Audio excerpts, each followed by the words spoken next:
Muito bem. Como vocês podem imaginar, não só pessoalmente, mas como movimento, nós temos muitas relações internacionais. E com amigos acadêmicos, e com movimentos, e com espaços de encontros internacionais. E hoje é um consenso em todo o mundo de que nós estamos vivendo uma grave crise estrutural do modo de produção capitalista. Não é apenas uma crise cíclica de algum setor ou de algum país. Essa crise estrutural, a sua origem e o tempo dela é que, na minha opinião, ainda há polêmicas, porém não sobre a sua natureza. Ela já vinha se ensejando desde o final do século passado, eclodiu em 2018, no centro, por aquela especulação imobiliária que havia, e ela, como uma espécie de ondas, chegou na periferia do sistema e aqui no Brasil eclodiu em 2012. Como vocês sabem, desde 2012 a economia brasileira não cresce, mas isso é em todo o mundo. E ela não cresce justamente porque é uma crise estrutural, não é? De todo o modo de produção capitalista. E por ser estrutural na nossa leitura, é que ela superou a própria natureza econômica e se transformou numa crise social. Porque o peso que os capitalistas estão jogando sobre as costas da classe trabalhadora, para eles se salvarem, é impressionante. E isso gerou, então, um aumento impressionante da desigualdade social em todo o mundo. Por quê? Uma coisa era você ficar desempregado na época do capitalismo industrial, que havia um desemprego cíclico, ou que ainda havia a maior parte da população no meio rural. Então era fácil as famílias se protegerem. Agora, com a maior parte da população em todo o mundo morando nas cidades, o desemprego é um flagelo. Não. E nós nunca tivemos índices de desemprego tão elevados como agora. Nós nunca tivemos índice de migrações como agora. Os jovens, sobretudo, do hemisfério sul, estão migrando para o norte. Os africanos e asiáticos vão para a Europa e os latino-americanos vão para os Estados Unidos. E também há sinais contundentes de que essa crise se transformou numa crise política. E, de novo, não é apenas que os governos perdem representatividade para enfrentar a crise com novas políticas econômicas. O que nós achamos é que há uma crise do regime político ou do Estado burguês. Aquela forma de Estado de bem-estar social, de democracia burguesa, que tudo se resolvia pelo voto, fracassou. Fracassou por obra dos capitalistas, que não querem se submeter a uma lógica da maioria, porque eles sabem que para eles se salvarem, eles precisam ter um estado de exceção. Um estado de exceção é leis, normas que só beneficiem a eles e que joguem para a marginalidade a ampla maioria da população. E nesse contexto se gerou então, como fruto do centro dessas três crises, econômica, social e política, em decorrência delas, então, nós temos uma crise ambiental, porque os capitalistas e as suas empresas se apropriam dos bens da natureza sem nenhum controle, e isso gera enormes contradições físicas com a natureza. Eu estava lendo ontem que nunca nós antes tínhamos tido um verão tão quente no hemisfério norte, não só na Europa, todo o hemisfério norte. Isso já é efeito das mudanças climáticas resultantes da agressão da natureza, seja pela apropriação dos bens da natureza, seja pela poluição gerada pelo descontrole que os capitalistas operam, não? E por último, a nossa leitura é que há também, então, resultante disso, uma crise de valores civilizatórios. Porque a nossa geração, ao longo do século XX, foi educada, mesmo por essa hegemonia burguesa, na ótica de que as pessoas, para terem dignidade e progredirem na vida, resolver os seus problemas na família, deveriam estudar e trabalhar. Então todo pobre, todo trabalhador se dedicava a isso. Eu tenho que estudar, eu tenho que trabalhar. Agora não. O capitalismo, nessa fase de crise dominada pelo capital financeiro, ele nem sequer mais precisa explorar a mão de obra, porque ele vive de um rentismo, não? Então, o trabalho foi desdenhado, o trabalho virou coisa de otário, o trabalho foi precarizado, o trabalho só é apropriado no setor serviço, ou seja, já na esfera da circulação dos bens, e não na produção, não? Então, se gerou uma hegemonia ideológica que é pregado para os pobres, para os jovens, para todo mundo, de que agora só se salva na base do individualismo, do egoísmo, e que você só vai ser feliz se você consumir. Então reduz as relações humanas a consumir, a comprar mercadoria. E isso é gravíssimo, não é? Porque há um reducionismo da própria existência humana, né? Como se nós passássemos por esse planeta para comprar alguma coisa. Não, nós passamos pelo planeta para conviver com outros seres humanos, para ter uma vida harmônica, claro, atendendo às necessidades materiais, mas vivendo bem, né? Em harmonia com outros. E se você começa a pregar o individualismo, o egoísmo e o consumismo, isso são valores, falsos valores antissociais, não? Que desagregam. Então esse é o cenário do contexto histórico que nós estamos vivendo hoje.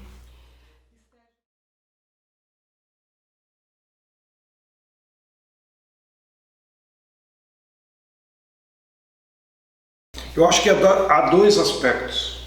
O primeiro são as populações que vivem ainda no meio rural, não só no Brasil, mas em todo o mundo, que não todas são camponesas.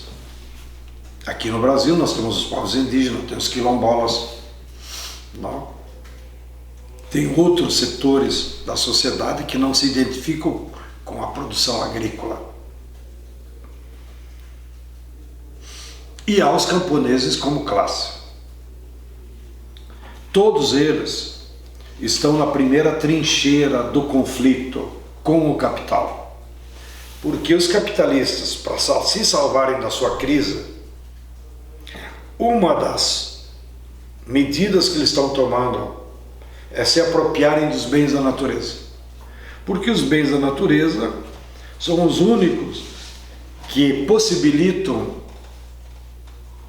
aqui o capital se apropria de uma renda extraordinária, que não é fruto do trabalho. Então a água está lá na natureza. Ela não tem valor pela teoria da economia política, porque ela não é fruto do trabalho humano. Porém, quando uma empresa vai lá, aprisiona essa água, bota dentro de uma garrafinha de plástico que custa 0,001 centavo e transforma essa água em mercadoria, vende por R$5. Só a água pode dar essa renda extraordinária de 0 para R$5, né? Com custo mínimo da embalagem e do transporte. Isso tu pode aplicar para o petróleo, que aqui no Brasil dá 240% de lucro. Pode aplicar para o minério de ferro, que é a taxa de lucro. O custo de uma tonelada da Vale é $15 e agora ela está vendendo a $100 cada tonelada de ferro, que toma de vocês, mineiros, sem deixar nada para a sociedade de Minas Gerais e do Brasil. Então, nenhuma fábrica de automóvel consegue ter tanto lucro, né? Então, os capitalistas correram para os bens da natureza, para com essa renda extraordinária, tentar reacumular capital e sair da crise. E a população que se dane. No auge da crise e do golpe que eles deram na Dilma, o ministro do Exército, general Vilas Boas, escreveu um longo artigo para o Valor, e ele disse: a crise brasileira se assemelha ao Titanic. Nós estamos afundando e sem comando, quase que justificando o golpe. E eu escrevi um outro artigo, claro que ele não leu, mas completando essa metáfora, e disse: não, o general tem razão, está acontecendo igual ao Titanic. Mas lembre-se, no Titanic, a primeira classe, a burguesia, se apoderou dos botes para se salvar. E a segunda e terceira classe morreu afogada. É isso que está acontecendo no Brasil. O que é a burguesia pegar os botes? É pegar os recursos da natureza, é pegar o Estado brasileiro, os recursos públicos, as estatais. Isso é o bote, para ela se salvar. Bom, então voltando à origem da tua pergunta. Quem está lá há séculos, há décadas, vivendo no meio da natureza? As populações locais, os camponeses. Então, eles estão na primeira linha da ofensiva do capital. Então, aqui no Brasil, na África, na Ásia, os principais conflitos sociais que hoje acontecem é justamente com essas populações. E no caso da África, é justamente dessa população que os mais jovens então fogem para a Europa. Fogem da falta de alternativa. Não? E no caso brasileiro é mais patético, porque o capital, agora patrocinado também ou protegido pelo governo, Bolsonaro, então agride as populações indígenas, agride os quilombolas, agride as populações que estão em cima de minérios, como aqui em Minas, vocês assistem todo santo dia o que as mineradoras estão fazendo com a população. Não? Então, há um barril de pólvora em todo o mundo nessas áreas, fruto dessa ofensiva. No caso dos camponeses, há outros dois tensionamentos que nós estamos enfrentando e que diz respeito, então, ao modelo de produção agrícola, que é o agronegócio. O agronegócio, ele reproduz de forma moderna o que foi a plantation. Grandes extensões de terra, monocultivo, tudo é commodity. No período colonial eles tinham escravidão, trabalho não pago. Agora eles substituíram a mão de obra pelo agrotóxico e pela máquina. Mas isso não é o futuro. Primeiro porque não produz alimento, produz uma mercadoria cheia de veneno. Não? E não produz renda para a sociedade local. Porque é igual a plantation. É um modelo que se impõe num território, extrai tudo que pode e vai embora. Não? E isso entra em confronto com o mundo camponês, com a visão do mundo camponês. Naquilo que nós dizemos, o agronegócio é um tipo de agricultura sem agricultores. Bom, a história da humanidade e da civilização é a produção de alimentos pelos agricultores, aquele que sabe cultivar o agro. Se você rompe essa cadeia, no futuro não haverá mais agricultores. Então quem que vai produzir alimentos? A máquina? Não? O veneno? Então há esse conflito de paradigma, de futuro, de visão de mundo. Não? E há esse conflito que se extrapola para toda a sociedade do uso de agrotóxicos. O agrotóxico não é uma necessidade agronômica. Não? Eles dizem, é necessário botar agrotóxico no Brasil porque aqui é uma agricultura dos trópicos. E por que os Estados Unidos e a China, que são países de clima temperado e frio, usam agrotóxico? É o modelo que é assim, não é que é a temperatura ou o bioma. Não? Então eles usam o agrotóxico para substituir a mão de obra, né? Mas tem uma contradição grave, que o agrotóxico, além de desequilibrar o meio ambiente, porque o agrotóxico ele mata todos os seres vivos menos a soja, menos o milho, menos o algodão. E ao matar toda a biodiversidade que há naquele território, ele desequilibra, porque o regime de chuvas, o regime da temperatura dos territórios são determinados pelos seres vivos que coabitam, pelos vegetais, pelos animais. É eles que determinam esse equilíbrio. Se você mata e só deixa a soja, desequilibra. Assim como desequilibra a água. A água, ela é o mesmo volume em todo o planeta, porém ela se desloca pela evaporação, pela chuva ou dentro do grão, né? E com o modelo do agronegócio, então, está havendo uma transposição compulsória de bilhões de litros de água potável. E há territórios imensos que deixam de ter possibilidade de vida humana porque não tem mais água. Na África, na Ásia e aqui mesmo no Brasil. Vocês lembram o conflito que deu em Correntina? Por que aconteceu aquele conflito? Porque a água potável que ia para a cidade, uma empresa do agronegócio de origem japonesa, com seus poços artesianos, estava secando o lençol freático e acabou a água na cidade. Aí a população se rebelou, foi lá, destruiu, né? Então os camponeses estão enfrentando com o agronegócio esse enfrentamento que é a forma de você produzir alimentos. A nossa sorte é que o modelo do agronegócio ele é contraditório, porque ele destrói a biodiversidade e porque dentro do seu alimento, que está me acompanhando, irá uma dose cada vez maior de veneno. E o veneno, pelo que os biólogos e médicos nos explicam, você se alimentando sistematicamente, ele vai acumulando no teu organismo e ele quebra as células, né?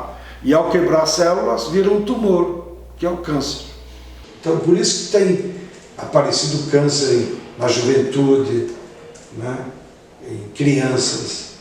Antigamente, o câncer era um tipo de doença que já dava nas pessoas idosas, porque a célula ficava velha e não regenerava. Agora todo mundo tem câncer, fruto, comprovadamente, lá na Europa, nas várias pesquisas nas universidades, da ação do glifosato, que é o princípio, a matéria-prima de todos os venenos.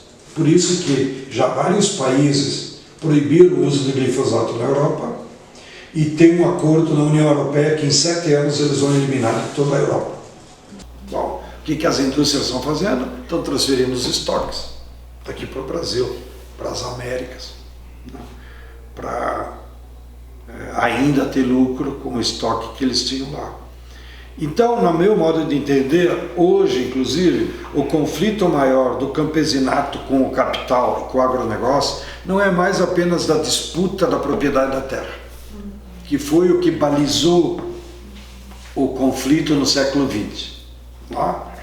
Daí também o movimento camponês tem que se atualizar, como nós dizemos. No período do século XX, a palavra de ordem que simbolizou a luta camponesa foi alcunhada pelo Zapata, Emiliano Zapata, terra para quem nela trabalha. Aqui no Brasil, inclusive, foi trazida pela CPT, pela Igreja Católica. Porque o sentido da luta era, eu preciso de terra para trabalhar, para reproduzir a minha família, e eu como ser humano. Isso foi o século XX. Agora, os camponeses têm que lutar pela terra, não como uma propriedade, não como trabalho. Agora nós temos que lutar pela terra para conseguir produzir alimentos sadios para a sociedade. Porque senão nós colocamos em risco a vida humana em várias regiões do nosso território brasileiro, das grandes cidades e do planeta. Entendeu a mudança? É uma mudança paradigmática. Não? Então nós mesmos no MST dizemos, não, nós vamos continuar lutando pela terra, mas o objetivo principal da terra agora não é terra para trabalhar, é terra para produzir alimentos sadios.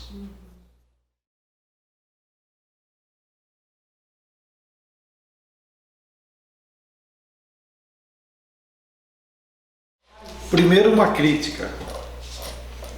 A universidade brasileira é muito elitizada, tanto por sua história, né? Enquanto em outros países da colônia espanhola nós tínhamos universidades desde o século XVI, XVII, aqui no Brasil, vocês sabem, as primeiras universidades foi o século XX, 1903, e a primeira universidade pública, 1930, uma vergonha. Então a nossa universidade já nasceu elitista, ou nasceu voltada para formar uma elite, e não para formar os trabalhadores, a população em geral. Então, há um DNA aí, intrínseco, na forma das universidades atuarem e olharem o povo que está aquém da sua missão histórica. Há um segundo desafio, que a universidade, por essa DNA, ela nunca conseguiu se universalizar. Não? No máximo que a burguesia brasileira chegou foi universalizar o ensino fundamental e quase estamos chegando ao ensino médio. Não? Embora isso tenha sido importante. Eu mesmo só estudei porque a minha geração foi fruto do talvez o principal governo de esquerda que nós tivemos no país, que foi o governo Leonel Brizola de 58 a 62, quando ele universalizou em todo o Rio Grande do Sul o ensino fundamental. Então eu levava 8 quilômetros para ir na escola, a cavalo, quando chovia não dava para ir, e o Brizola botou uma escolinha em todas as comunidades. Foi uma redenção e desapareceu o analfabetismo no Rio Grande.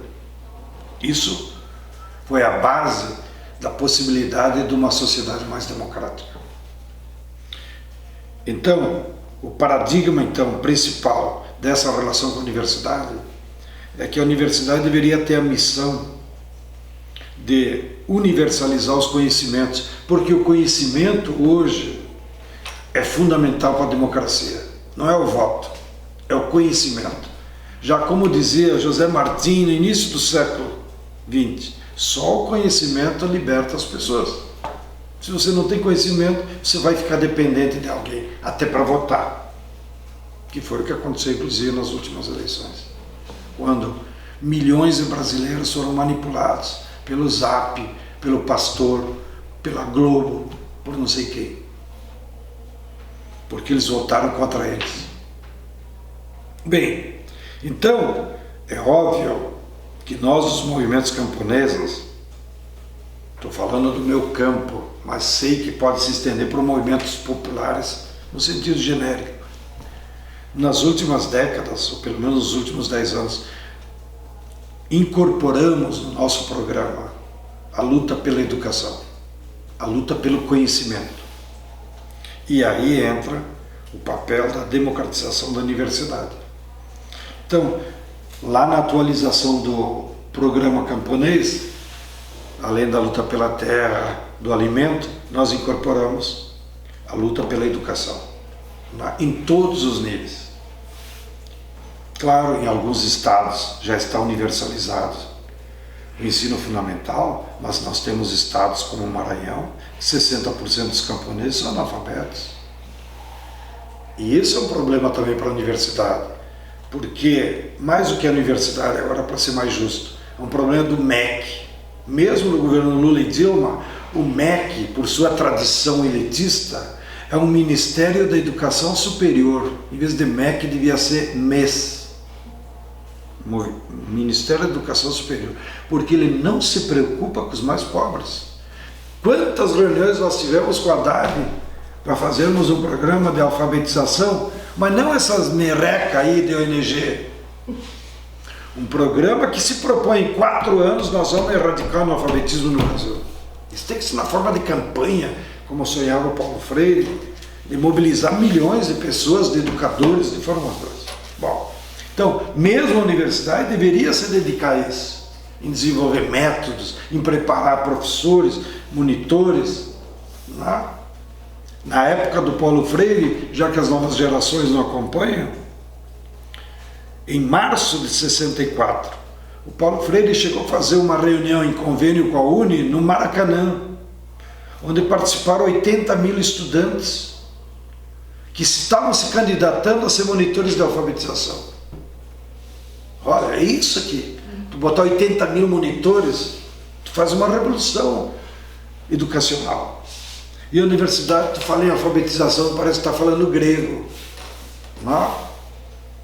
Bem, então, a universidade pode cumprir um papel fundamental, deve, não é que pode, deve cumprir nessa reconstrução do país.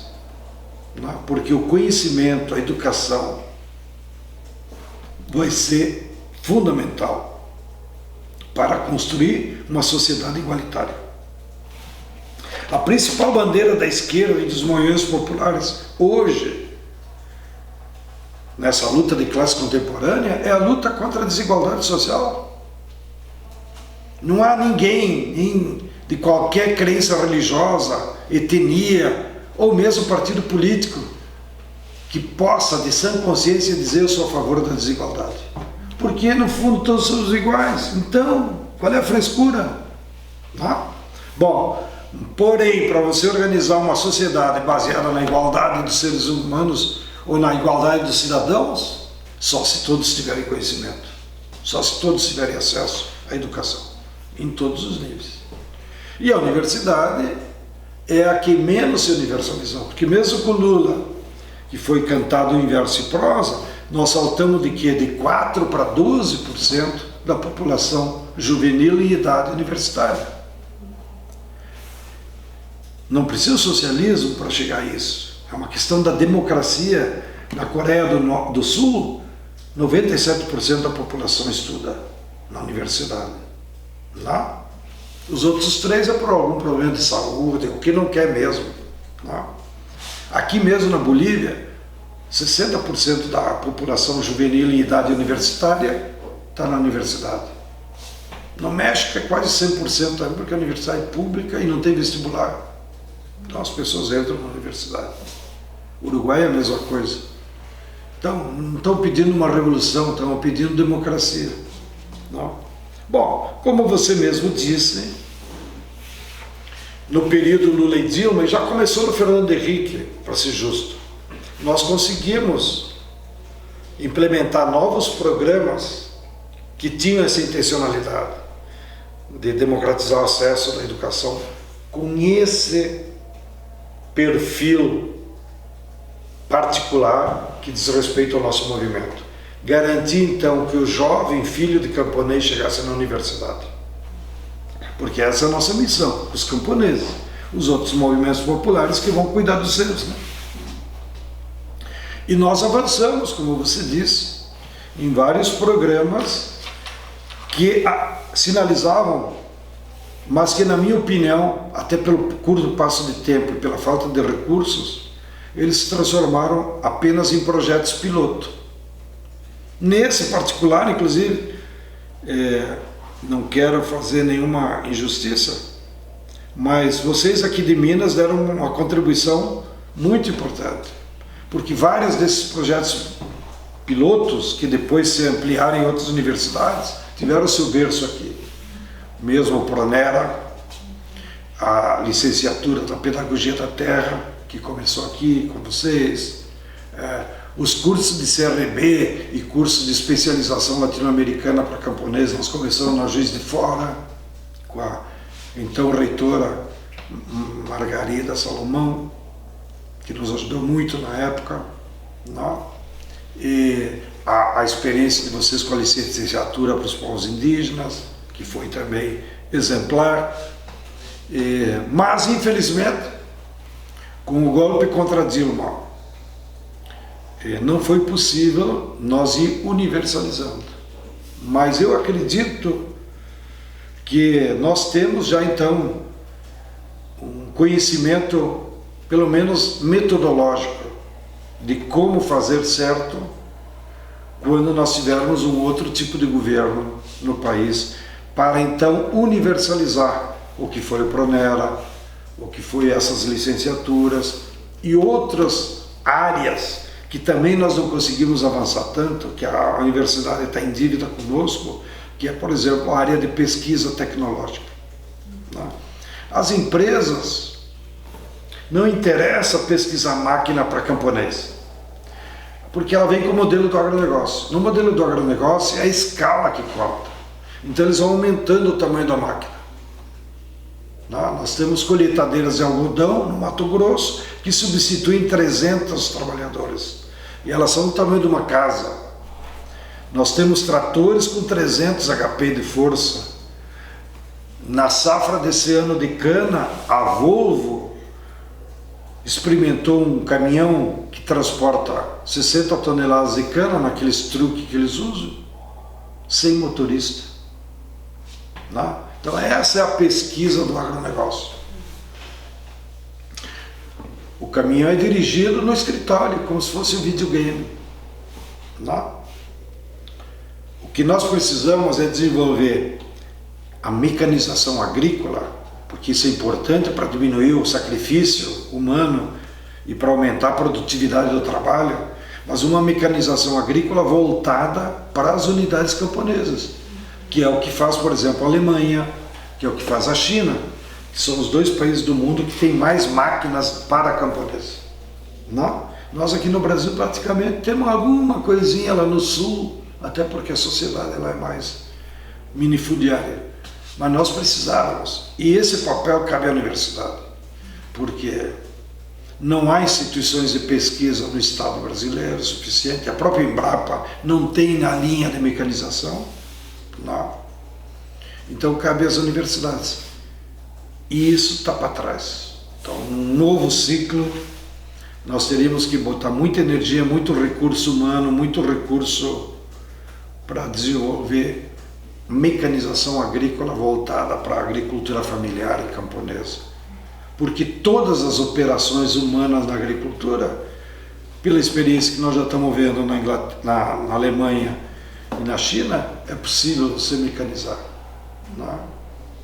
Aqui mesmo no sul de Minas eu vi a Stihl alemã adaptou uma máquina que lá na Alemanha é usada pelos camponeses para colher a amora das árvores.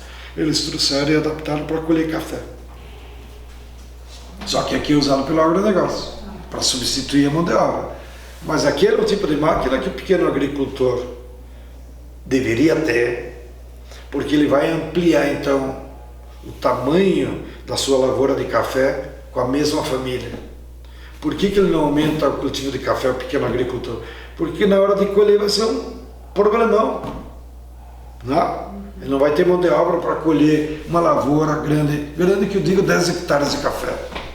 Entendeu? Então ele se reduz. Note como a máquina ela produz uma mudança na organização do trabalho, mesmo do camponês.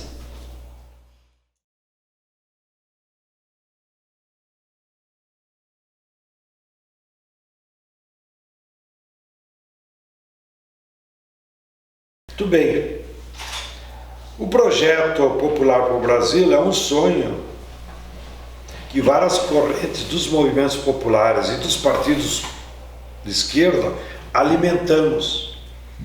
De você construir um programa baseado no conhecimento científico e baseado nas necessidades da população. Qual é o dilema que nós sofremos? É que os programas no Brasil, eles são afetados por duas enfermidades. A primeira é que os partidos só pensam em programa na hora da eleição. Acabou a eleição, eles guardam na gaveta de novo. Não há um compromisso real do programa com a política. Segundo problema que nós temos, de outras forças também de esquerda, aí confunde o programa com a doutrina do partido. A doutrina do partido é justa, legítima, necessária para você orientar ideologicamente os teus militantes. Qual é o tipo de sociedade que você sonha. Mas um projeto de país tem que responder às necessidades atuais, imediatas, e que ajude a organizar a população para enfrentá-las.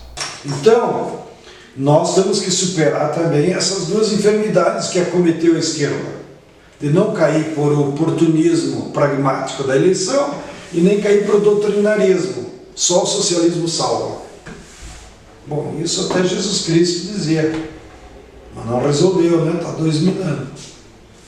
Então, pensar um projeto para o Brasil é uma tarefa difícil, porque não é uma tarefa só intelectual. Ela tem que se basear em conhecimento científico que nos ajuda a entender a realidade, as contradições, o núcleo das causas dos problemas e, ao mesmo tempo, apresentar soluções. Sabendo que as soluções só virão, de novo, com a conjugação desse conhecimento com a mobilização popular. Ou seja, a implementação de um projeto de país não depende de governo. É claro que o Estado terá que ser mobilizado, mas se não houver uma mobilização popular das populações para implementar um projeto, não acontece. Então, nós estamos nesse exercício meio idealista, às vezes lutando contra os catavetes, mas eu acho que é uma energia necessária de ir acumulando conhecimento, acumular convencimentos, para que em determinado tempo histórico, quando as massas se mobilizarem para fazer mudanças no Brasil, nós poder conjugar então a mobilização popular com o conhecimento que vai sendo acumulado. Então esse é o esforço de dezenas, centenas de intelectuais orgânicos, porque tem compromisso com o povo, que estão fazendo em todo o Brasil, de procurar entender a nossa realidade, procurar ir elaborando propostas programáticas que tenham convicção que possam resolver o problema estrutural da sociedade brasileira. Às vezes avança um pouquinho mais o debate, às vezes recua. Então, já partindo da crítica que eu fiz nos períodos eleitorais, que deveria ser muito mais fácil tu discutir programa, é que o projeto de país recua, porque eles querem discutir programa eleitoral. Mas a contradição para quem só pensa nisso é que o período eleitoral é datado. Então, todo novembro volta na pauta o projeto para o país, porque os programas eleitorais terminam em outubro. Então, nós estamos tentando acumular conhecimento, eu acho, e aglutinar pensamento crítico, que é o que falta na nossa sociedade, até que um tempo histórico das mobilizações populares coloque na ordem do dia que tipo de projeto nós queremos. Porque foi assim também na história do Brasil. Só se discutiu o projeto no auge de crises e de mobilização popular. Foi assim na mobilização, no auge da mobilização com a coluna Prestes até 35, depois foi no pós-guerra, depois foi de 60 a 64, depois foi de 80 a 89.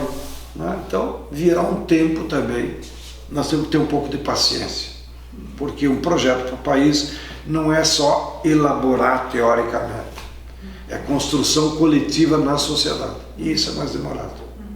Mesmo na universidade é difícil, vocês sabem disso. Nós tentamos fazer um acordo com a Andifes, eles se dividiram e no final foi para a votação e nós perdemos. Porque qual era a nossa proposta? Que os reitores assumissem essa tarefa. Vocês concordam que há crise? Concordamos. Então qual é a saída da crise? Não sei. Pois é isso que nós propomos. Vamos discutir coletivamente, construir um pensamento crítico da saída da crise, que não é só brasileira. E se então as reitorias abraçassem essa causa, facilitaria mobilizar um corpo docente que às vezes por alienação, por falta de conhecimento, e envolver também a estudantada. mas não foi possível. Porque na época que nós fizemos esses vários debates com a Andifes, se aproximou do período eleitoral. Aí alguns deles dizem, isso tem partido por trás. Então, meu Deus, né? Como tu tem que respeitar os reitores. Agora, tem uma esperançazinha aí, porque o período eleitoral terminou, e o novo presidente da Andifes é uma pessoa simpática a esse tipo de debate, que é o João Carlos, né? Então, eu acredito que pode se gerar um clima.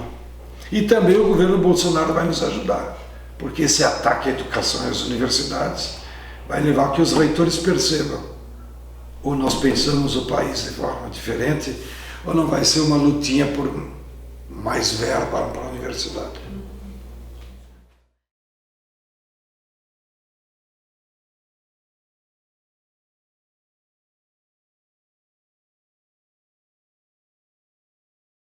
Bom, primeiro vou começar com uma frase de efeito.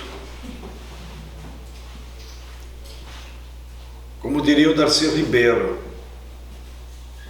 e o Milton Santos,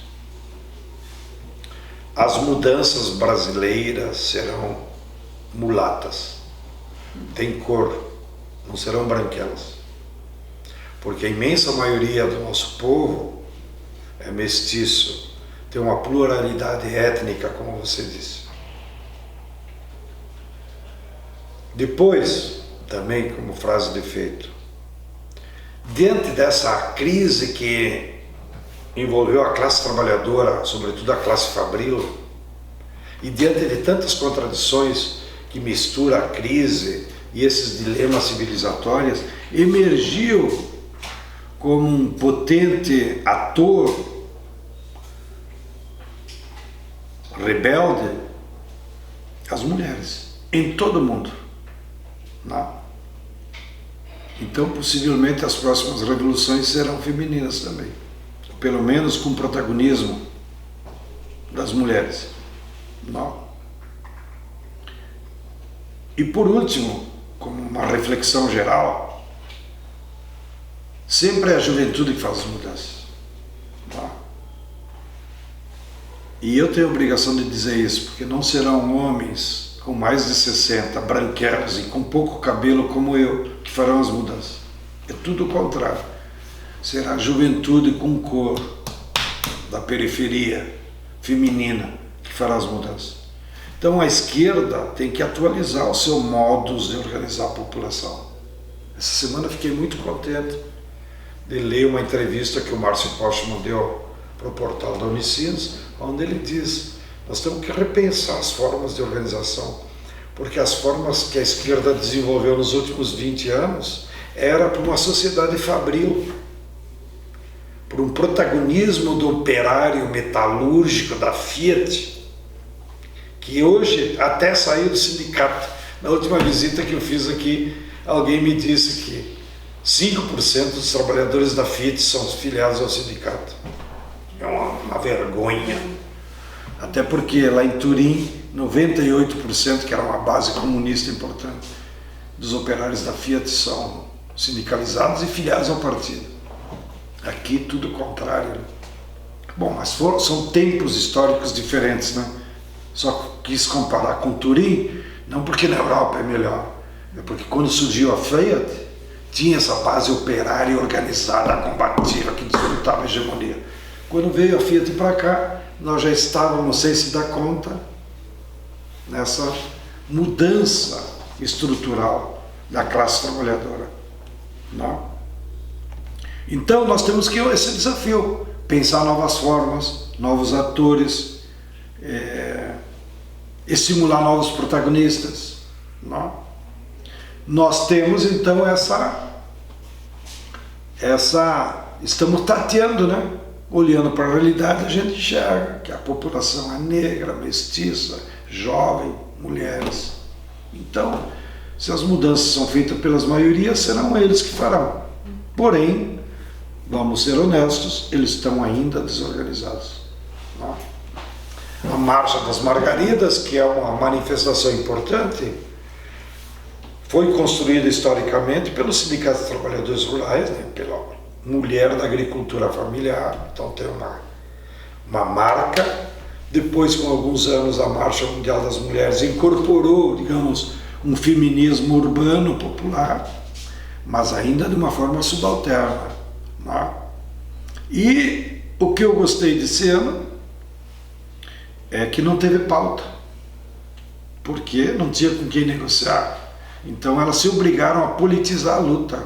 A principal bandeira do que o Vidas não agradou a todos, claro, a todas, mas, claro, a principal bandeira democrática da Margarida esse ano foi Lula livre, ou os direitos da Previdência, que atingiu diretamente as mulheres do campo. Então politizou, não é mais aquela coisa de fazer uma marchinha, fazer uma pauta com 38 pontos e lá entrar para o governo promete que faz, depois bota na gaveta e as mulheres vão embora. Então eu acho que a marcha desse ano teve um componente de politização muito importante, mais do que politização, que é uma palavra mal utilizada pela esquerda. Eu acho que teve um componente de elevação educacional dessas massas, porque 100 mil não é todo dia que você reúne.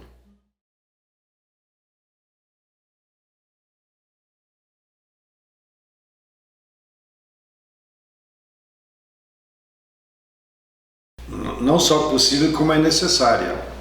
E o que você descreveu aí é justamente essa metamorfose que está havendo nas articulações internacionais, né? Porque no século XX, capitalismo industrial, as formas de articulação do povo eram pelas categorias. Então os operários se organizavam, os partidos se organizavam, as mulheres se organizavam, os estudantes se organizavam. Agora misturou tudo. Misturou pelo capital, porque o capitalismo agora deixou de ser capital industrial, virou um capital financeiro globalizado.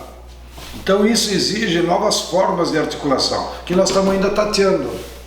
A Via Campesina, que reúne movimentos camponeses de uns 100 países, ainda é a última do período anterior, que foi em 96, e é a primeira desse período.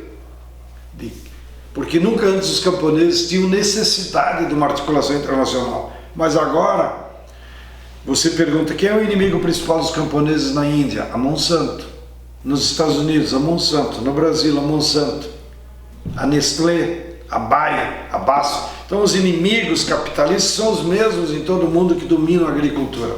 E isso obrigou os camponeses a se juntarem, né? Da mesma forma, o que antes, não digo como crítica, porque teve o seu papel, a Federação Internacional Democrática das Mulheres era uma articulação, mas digamos assim, mais burocrática até, né? Agora nós precisamos um feminismo popular atuante, não basta fazer eventos internacionais. Qual é o dia da mobilização contra o câmbio climático? Qual é esse evento que ninguém deu bola aí, a greve das mulheres de um dia? Isso é fantástico, né? Lá na Argentina elas são ainda mais politizadas que nós e fazem mobilização das mulheres com muita gente, todos os anos, né? Então nós estamos nessa etapa e construindo articulações que perpassam as categorias e ao mesmo tempo consigam dar respostas de enfrentamento ao capitalismo financeiro e globalizado, né? Claro que há sempre tensões, né? Porque tem gente que ainda quer continuar como era antigamente e muita gente não sabe o que pode acontecer. Então, também ninguém tem certeza qual é a melhor forma. A forma não importa. O que importa é a necessidade de nós construir articulações internacionais, porém para a luta. Nós temos que superar aquele burocratismo de só fazer evento para tirar documento, que virava, como nós criticamos, turismo sindical, ou turismo político, para ser mais genérico. Agora não adianta mais fazer conferência. Foi isso que, inclusive, na minha opinião, esgotou o processo do Fórum Social Mundial. Que o Fórum Social Mundial, da qual o MST é um dos promotores, desde a sua origem, Ele teve um papel ideológico importante de se confrontar o neoliberalismo, mas ele não teve capacidade do passo seguinte, que era então o que nós vamos fazer em conjunto. Não houve. Não? Bom, agora nós estamos tentando, com a articulação latino-americana que chamamos de ALBA, estamos tentando com a Assembleia Internacional dos Povos, mas são tentativas, se vai dar certo nós não sabemos, mas nós sabemos que temos que ter essa necessidade. Assim também é nos meios de comunicação. É preciso interligar mais os meios de comunicação que estão sob hegemonia da classe trabalhadora. Não pode mais cada um ter seu boletim sindical e tal. Não? Porque uma luta no Haiti tem tudo a ver com a luta da classe trabalhadora brasileira. Não? Porque se não resolver o problema do Haiti, os migrantes do Haiti vão disputar o trabalho nos frigoríficos brasileiros com os operários brasileiros, como fizeram. E os dois são explorados, porque o salário vai baixar. Então o Haiti não é um problema de etnia, é um problema da classe trabalhadora, do povo. Não? E o Haiti não vai sair de si se não houver um grande movimento internacional de solidariedade. Não? Ou seja, a correlação de forças interna é impossível eles romperem. Não? Isso é para dar como ilustração. Então, os meios de comunicação têm que dar notícia do Haiti, têm que dar notícia de tudo. Não? Os meios de comunicação que estão sob nossa influência, a classe trabalhadora, tem que se internacionalizar também. E esse é o esforço do Tricontinental, um instituto de pesquisa que aglutine pesquisadores do Hemisfério Sul. Por que desse Hemisfério Sul? Tem uma intencionalidade. Porque o pensamento crítico na Europa e nos Estados Unidos foi para o beleléu. Ou eles foram influenciados pelo pós-modernismo, ou eles foram influenciados pelo que eu disse antes, pelo individualismo. Não? Então, é difícil contar, e ainda que tenha, não? Um David Harvey, os marxistas da escola de historiadores britânicos, que nos ajudam muito. Mas como continente, o Hemisfério Norte, não tem produção de pensamento crítico de forma articulada. Então, o nosso esforço, pelo menos no primeiro momento, é estimular a interação entre esses pesquisadores comprometidos com o povo, claro, que queiram mudanças pós-capitalistas. Né? E tivemos essa bela descoberta, né, desse grande intelectual que é o Vijay, de origem indiana, marxista, que se propôs ajudar a organizar essa articulação.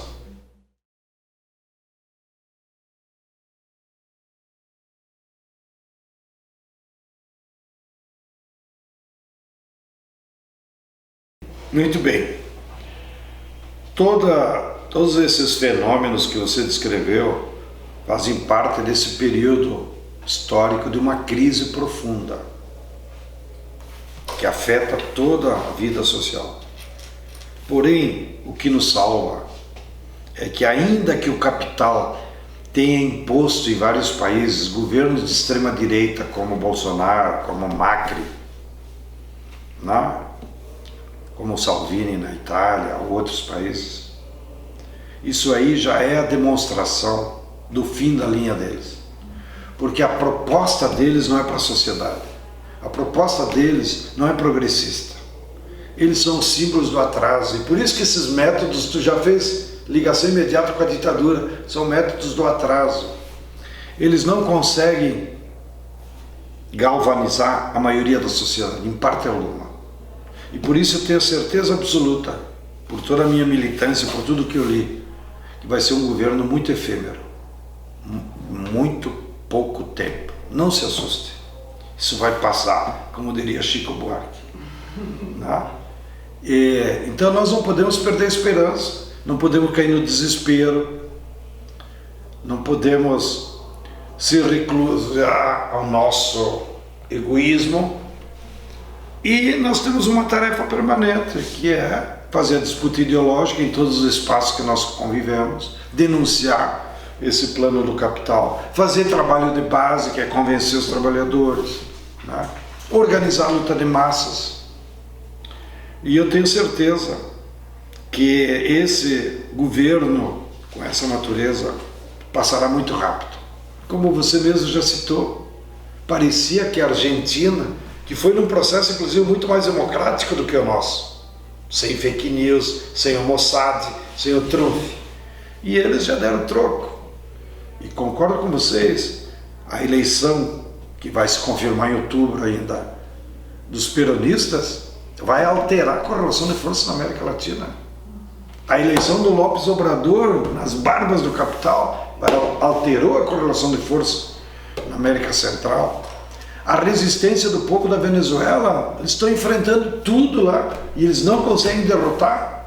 Isso demonstra que há energias populares resistindo e que nós vamos ser vencedores. Porque, ao contrário do pós-guerra, em que o capitalismo sinalizava com melhorias para a classe trabalhadora, agora ele não tem nada a oferecer, nem sequer quer nos explorar, né? Com o trabalho, com o emprego. Então, eu não tenho dúvida nenhuma que esse tipo de política, esse tipo de burguesia que assaltou os estados e impôs o governo de extrema-direita, terão uma vida útil muito curta e serão jogados na lata de lixo logo, logo aí. E eu espero que, então, ressurja um poderoso movimento de massas que consiga, então, alavancar um novo projeto de país que resolva os problemas fundamentais da nossa população, seja de trabalho, de moradia, de terra, de educação. Não. Então, não desanime, que o futuro a nós pertence.